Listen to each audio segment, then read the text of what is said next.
হয়েছে সেটি আপনাদের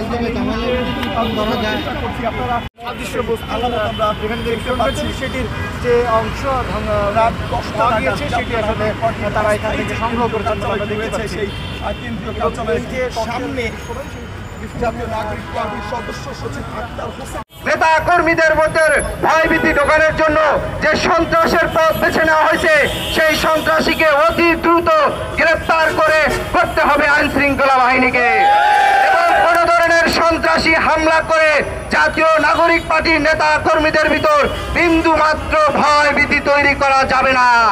বাংলাদেশের রাজনীতিতে ককটেলের রাজনীতি, গ্রেনেডের রাজনীতি, সেই রাজনীতি আর কখনোই বাংলাদেশে ফিরে আসতে পারবে না।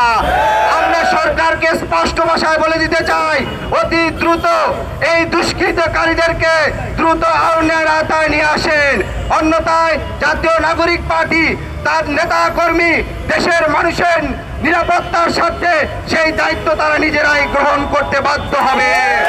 আমরা এই হামলার তীব্র নিন্দা জানাই এবং একই সাথে সেই সন্ত্রাসীদের দ্রুত গ্রেফতারের দাবি জানিয়ে আমার বক্তব্য শেষ করছি। For more updates, follow us on Facebook, subscribe our YouTube channel, get the latest update on www.daily-sun.com.